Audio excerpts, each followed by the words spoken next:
Nome: Adriano Vicente da Silva. Idade: 46 anos. Natural: Paraná.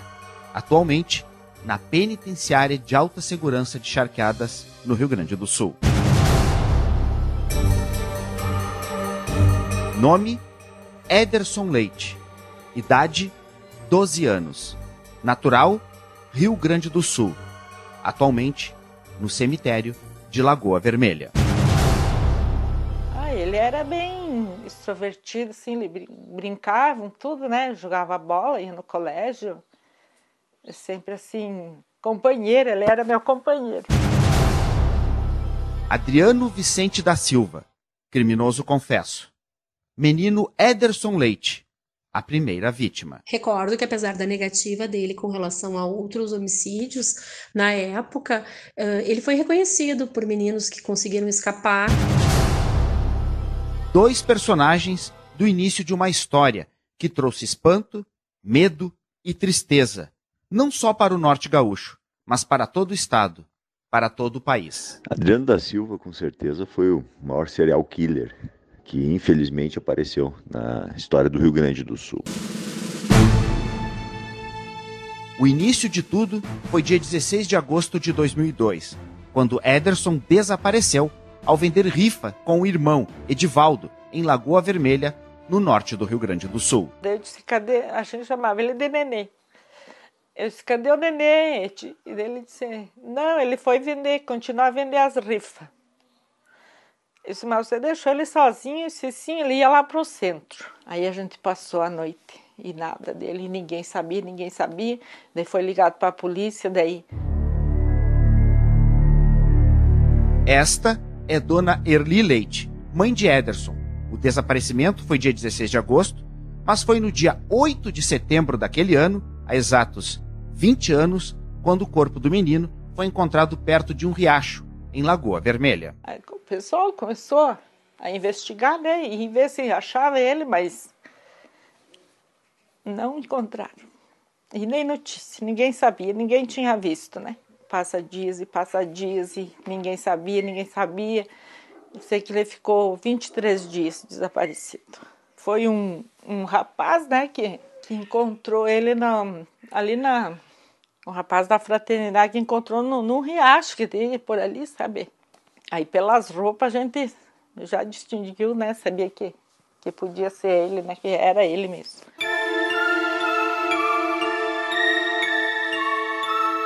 Mas o que ninguém imaginava é que durante 16 meses, entre setembro de 2002 e janeiro de 2004, outros nomes, outros meninos, também iriam fazer parte dessa história. A história de um serial killer no Norte Gaúcho. O caso Adriano da Silva. Entre 2002 e 2004, o repórter Josmar Farina acompanhou o caso pela Rádio Gaúcha, inicialmente de Porto Alegre, mas depois de várias mortes, esteve também diretamente na região. Quando o caso foi desvendado, a imprensa deu ampla cobertura e eu fui escalado pela Rádio Gaúcha para fazer esse acompanhamento. Os crimes tiveram reconstituição pela Polícia Civil e o Adriano da Silva participou de todos eles. Havia muita preocupação na época da Brigada Militar com relação a um possível linchamento dele. E uma das cenas que mais me impactou foi em Soledade. O criminoso mostrou como ele transportou o corpo de uma das suas vítimas de um local para o outro. E na simulação, ele levou uma agente do IGP num carrinho de mão e mostrou onde ele enterrou o corpo. A cidade parou naquele sábado para acompanhar a frieza do assassino. Foram 12 casos que o serial killer confessou. E mesmo que ele tenha voltado atrás em alguns depoimentos, o criminoso foi condenado por 9 homicídios. A pena total de Adriano é de 264 anos. Em todos os casos, ele atraía as vítimas na promessa de comprar o que eles vendiam, ou por algum outro motivo para depois asfixiar os meninos até a morte. Antes, ele dava um golpe de artes marciais para desacordar os garotos. Depois das mortes, mas em alguns casos, o condenado ainda abusava sexualmente dos meninos. O promotor Fabiano Dalazen, ex-procurador-geral de Justiça, atuou na acusação no primeiro júri do caso Adriano, em Passo Fundo. Ele usava do artifício de prometer um emprego, de prometer um dinheiro, de prometer uma facilidade para atrair essa vítima para um local ermo. Em alguns casos, chegava a caminhar vários quilômetros com a vítima sob o pretexto de oferecer um trabalho, de oferecer uma ferramenta, de oferecer um ganho a essa vítima. E aí depois acabava com as próprias mãos, ele que tinha algum conhecimento de artes marciais, sufocando, matando essa vítima, e em outros casos que chegou a ser demonstrado abusando dessa vítima depois de morta. Em relação a Ederson, na época, ele havia saído de casa com o irmão para vender rifle em Lagoa Vermelha e nunca mais voltou. A mãe dele, Dona Erli, diz que o tempo cura, mas mesmo assim, por alguns momentos, ainda é difícil acreditar que o Nenê, como era chamado o caçula, não está mais fisicamente na família. 20 anos se passou, mas parece que isso é tudo mentira, sabe? A impressão que dá é que ele tá aqui com a gente, sabe? A gente tem que lutar, né? Não adianta. Eu penso assim que se fosse filho único, que fosse só ele, acho que a gente não sobrevive, né? Eu acho que eu não ia sobreviver sem ele. Mas como eu tinha o irmão, o Edivaldo, mas a irmã a Emiliana, a gente tem que lutar por eles daí, né? Ser forte. Dona Erli Leite diz que, com certeza, Ederson seria jogador de futebol. Um menino às vezes tímido no início, mas que depois mostrava toda a alegria e diversão que contagiava a todos. Ela diz que a atual netinha, sobrinha de Ederson, lembra muito ele, o que ajuda a superar tudo que a família passou.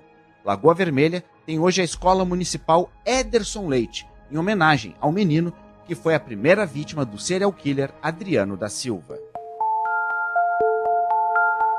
O promotor Fabiano Dallazen, que atuou na acusação durante o primeiro júri de Adriano, em Passo Fundo, em relação à morte de outro menino, Alessandro Silveira, de 13 anos, relembra que o criminoso usava o nome do irmão, já que tinha condenação anterior no Paraná. Este fato, aliado a outros, levou, em uma determinada ocasião, que a polícia soltasse Adriano após a prisão para averiguação, por falta de provas. Mas o fato do sistema judicial não ser tão preciso na época, assim como integrado, isso em todo o país, e também o fato da polícia não acreditar no início que se tratava de assassinatos em série, contribuíram para que ele continuasse agindo, como destaca o promotor. Ele, durante esse período de cometimento de crimes, ele chegou a ser preso. Tinha um irmão que era deficiente, o Gabriel, e veja, ele já estava condenado no Paraná, que era o estado de onde ele vinha, por um latrocínio. Então, uma diligência mais apurada naquele momento, ou de acordo com os sistemas que nós temos hoje, mais precisos, certamente impediria aí que ele fosse solto e nós teríamos aí evitado a morte de algumas destas vítimas. Apesar de tudo, Adriano da Silva acabou sendo preso no dia 6 de janeiro de 2004 em Maximiliano de Almeida, na divisa com Santa Catarina, após ele ser reconhecido em uma foto tirada em uma delegacia de polícia. Houve várias novas diligências, reconstituições, perícias e depoimentos que resultaram, primeiro, nos indiciamentos na Polícia Civil, depois na denúncia no Ministério Público e condenação do criminoso em 9 casos na Justiça. Nos outros 3 casos, que somam um total de 12 vítimas que ele havia inicialmente confessado os crimes, não foram oferecidas denúncias por falta de provas mais consistentes. Em relação a Ederson Leite, de Lagoa Vermelha, Adriano foi condenado em 2008 a 22 anos de prisão. A juíza Lísia Dornelles Dauosto presidiu o segundo júri em Sananduva, envolvendo outra vítima do serial killer. Sananduva foi a minha primeira comarca como juíza de direito titular e trabalhar nesse processo foi muito marcante. Na época, a comunidade ainda sentia, né, o peso, assim, a sombra da morte do menino Daniel Bernardo Lourenço. E as instruções estavam acontecendo, né, nas comarcas vizinhas também, Lagoa Vermelha, Passo Fundo, Soledade, onde foram mortos os outros meninos. E então havia uma comoção muito grande. E o caso do Daniel também foi muito marcante, porque embora inicialmente, logo após a prisão, o Adriano tenha admitido a prática dos outros homicídios, ao final, né, talvez até por por ter sido onde ele foi identificado, né, por testemunha, onde acabou sendo preso, ele, ao final, assumia apenas a morte do Daniel, né? Os outros homicídios ele passou a negar posteriormente. A magistrada diz que o julgamento transcorreu de forma normal, mas um fato chamou a atenção. Eu recordo que, com certa vaidade, ele trouxe a questão das artes marciais, que era justamente apontado pela polícia durante a investigação, né? O fato dele usar um golpe de Muay Thai para desacordar as vítimas. E nesse processo de Sananduva, durante a primeira fase de instrução, ele confessou a prática do delito e detalhou o golpe de Muay Thai que ele havia aplicado para desacordar o Daniel, vir a cometer a violência sexual e depois, ao final, então, matá-lo com o uso de uma corda. Já o juiz Márcio Monteiro presidiu o último júri de Adriano em Passo Fundo, em 2011, proferindo uma sentença condenatória de 32 anos de prisão. Na verdade, houve novo júri que manteve a mesma decisão de outro de 2007, que havia sido anulado na época a pedido da defesa. Neste caso, falamos da vítima Volney Siqueira dos Santos, de 12 anos. Eu era um juiz em início de carreira, apenas um ano atuando por designação nas varas criminais de Passo Fundo, e era o meu 10º plenário no Tribunal do Júri. Certamente foi um julgamento muito impactante para mim e para todos que atuaram no caso, e é até hoje o caso que mais repercute assim, na minha memória sobre os julgamentos de que eu participei. O magistrado diz que todos esses julgamentos trazem uma reflexão sobre o direito penal e as finalidades da pena, principalmente na questão da prisão perpétua, até mesmo na questão da pena de morte, segundo ele, e ainda na real função da ressocialização, o que para Márcio Monteiro, e de acordo com o laudo psíquico, não foi o caso de Adriano. O caso Adriano não é um caso de ressocialização. O laudo psiquiátrico dava conta de que ele tinha um transtorno, que não era tratável, mas que não o impedia de entender o caráter ilícito dos seus atos ou de agir em conformidade com esse entendimento. Por isso, os jurados entenderam que não era caso de medida de segurança junto ao IPF, mas de condenação à pena de reclusão em unidade prisional. Esse laudo também dava conta do extremo risco de reiteração das condutas criminosas. E nesse ponto é que a gente se pergunta, então, qual a função da pena privativa de liberdade nesse caso? Ressocialização não é, pois o transtorno dele, como eu disse, no estado atual da ciência não era tratável. Seria a pena, nesse caso, apenas uma retribuição, uma vingança? Ou seria uma mera segregação de um indivíduo que não se encaixa na vida em sociedade e que não podemos simplesmente eliminar porque nossa Constituição e talvez a nossa moral não permitem a pena capital?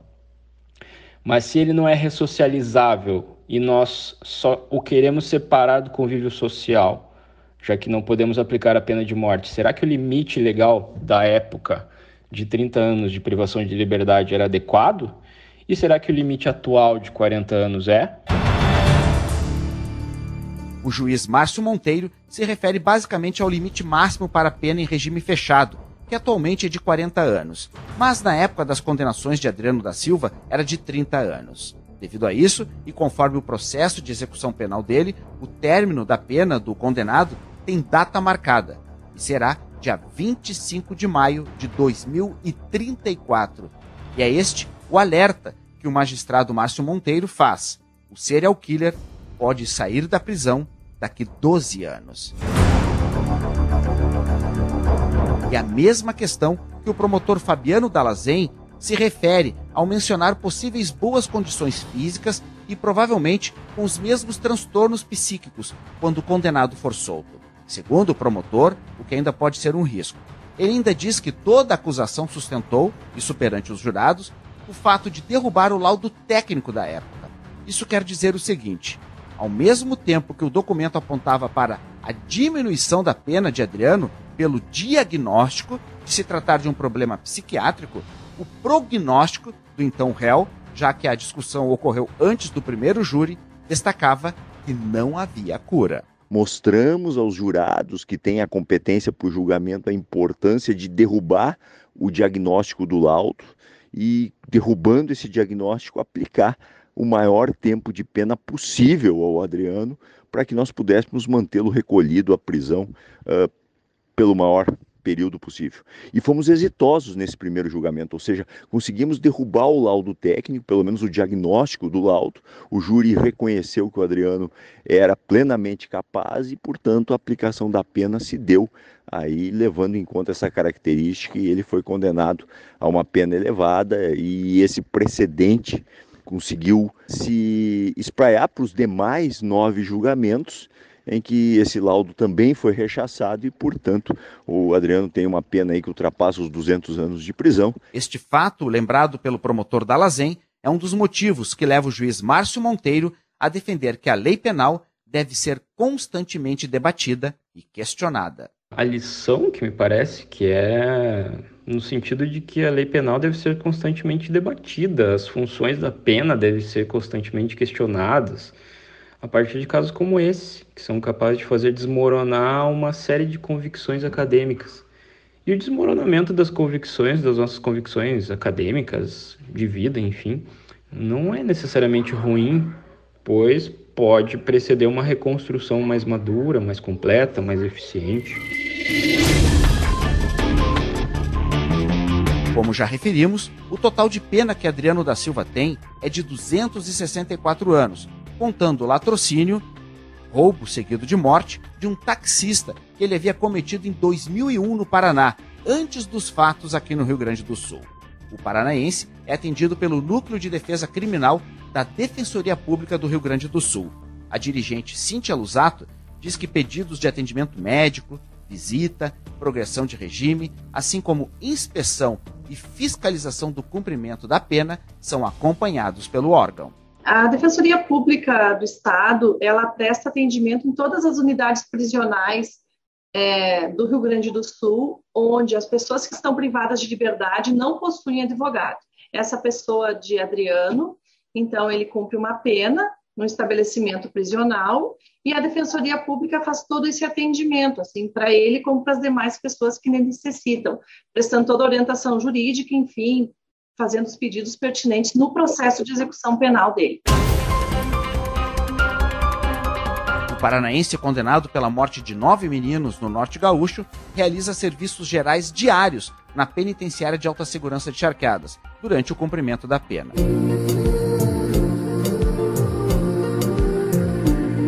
Mas, enquanto isso, e ainda em relação à preocupação das autoridades quando o serial killer for solto, em relação aos problemas psiquiátricos diagnosticados como incuráveis, a juíza Lísia Dal Osto, que presidiu o segundo júri do caso em Sananduva, ressalta uma outra questão. A magistrada entende que este caso trouxe à tona um fato que segue preocupante, o fato de que as crianças hoje precisam estar bem informadas, não incutindo medo, mas fornecendo orientação, senso de autocuidado e de atenção. Pessoas com desvios de personalidade, como o Adriano da Silva, podem estar em qualquer lugar. O Daniel, ele vendia picolé na pequena Sananduva. O Ederson, se não me engano, era um menino que jogava futebol e estava vendendo uma rifa para participar de um torneio com os amigos em Lagoa Vermelha. Era isso que esses meninos estavam fazendo quando tiveram a vida interrompida. São situações corriqueiras que podem ser vivenciadas por qualquer criança e adolescente. A magistrada defende a união das famílias e do poder público por meio de programas e atividades com vigilância mais ativa e supervisão confiável para a proteção integral das crianças e adolescentes. E como ainda relataram todas as autoridades, essa história de assassinatos em série no Norte Gaúcho, 20 anos depois, ainda terá novos capítulos. Um deles, justamente quando terminar o tempo de cumprimento da pena, o que já relatamos. Mas há outros capítulos que sempre seguirão em aberto, mesmo com os corpos encontrados e mesmo com as condenações. São capítulos nas memórias dos familiares de Ederson Leite, encontrado morto dia 8 de setembro de 2002 em Lagoa Vermelha, a primeira vítima do caso Adriano da Silva. E também nas memórias dos familiares de Volneida Siqueira dos Santos, Alessandro Silveira, Júnior Reis Loureiro, Leonardo Dornelles dos Santos, Luciano Rodrigues e Jefferson Borges Silveira, todos de Passo Fundo. e também dos parentes de Daniel Bernardi Lourenço, de Sananduva, e de Douglas de Oliveira Haas, de Soledade.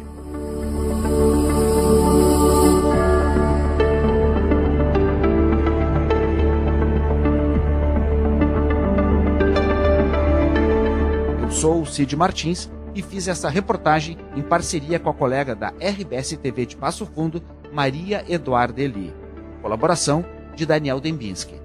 A sonoplastia é de Vicente Nolasco.